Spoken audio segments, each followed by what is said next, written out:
Cleft lip एक congenital एनामलीज है, ध्यान रखिएगा। ये क्या देखने को मिलती है? कंजेनाइटल एनामलीज देखने को मिलती है, एनामलीज, ध्यान रखिएगा। कंजेनाइटल एनामलीज होता है, इसको क्या बोला जाता है सर? इसे बोला जाता है चिलियोस्काइसिस। अरे इसे चिलियोस्काइसिस बोला जाता है, ध्यान रखिएगा। जिससे पुअर सकिंग कंडीशन डेवलप हो जाएगी। क्या डेवलप हो जाएगी? पुअर सकिंग, ये प्रॉपर सक नहीं कर पाएगा।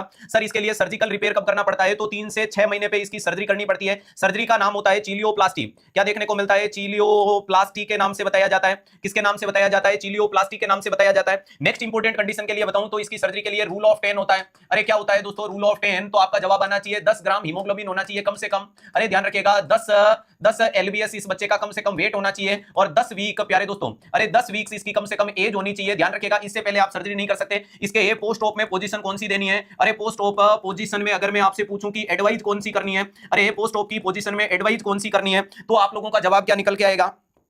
पोस्ट ऑप की पोजीशन में अगर मैं आपसे एडवाइस पूछूं तो एडवाइस देनी है आपको सुपाइन पोजीशन। अरे ध्यान रखिएगा। और अवॉइड कौन सी करनी है? तो सर अवॉइड करनी है प्रोन पोजीशन।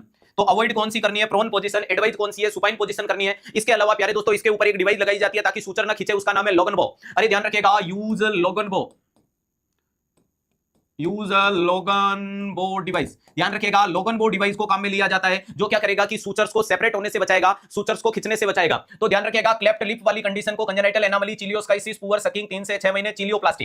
अरे रूल ऑफ 10 के लिए 10 ग्राम हीमोग्लोबिन, 10 एलबीएस वेट और 10 वीक एज होगा। पोस्ट ऑप के कंडीशन में सुपाइन एडवाइस करनी है, अवॉइड करनी है प्रोन, क्योंकि प्रोन में सूचर्स रगड़ खा जाएंगे। और जो मेटेलिक डिवाइस लगाई जाती है वो ये होती है। सर सूचर्स कैसे लगाए जाते हैं? तो जेड ट्रैक मेथड से।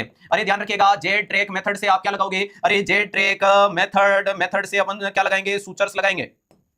जेड ट्रैक मेथड से क्या लगाए जाते हैं? सूचर्स लगाए जाते हैं। इस जानकारी के ऊपर भी आपको पूरा काम करना है कि कौन सी चीज कैसे क्या देखने को मिलती है। क्लियर है? ध्यान रखिएगा, ये वेरी इंपॉर्टेंट चीज है। ये अपने जानकारी इसके लिए दे दी। इससे मिलता जुलता दूसरा नाम आता है जिसको बोलते हैं cleft palate. Cleft palate congenital anomaly है, जिसको बोलते हैं पैलेटोस्काइसिस। अरे उसमें पुअर फीडिंग देखने को मिलती है। सर्जरी उसकी प्यारे दोस्तों 6 महीने से 2 साल तक या 6 महीने से 18 महीने पैलेटोप्लास्टी कहते हैं। उसके लिए पोजीशन एडवाइज की जाती है, प्रोन पोजीशन अवॉइड की जाती है, सुपाइन पोजीशन, ये जानकारी। और जब पैलेट खराब हो जाता है तो बोलने में समस्या आएगी, जिसके कारण ध्यान रखिएगा सर सिज बात पे प्रकाश डालिएगा। पहली बात तो सिज बात पे प्रकाश नहीं डालते हैं। सिज बात में गर्म पानी 110 से 115 डिग्री फ़ारेनहाइट का काम में लेते हैं।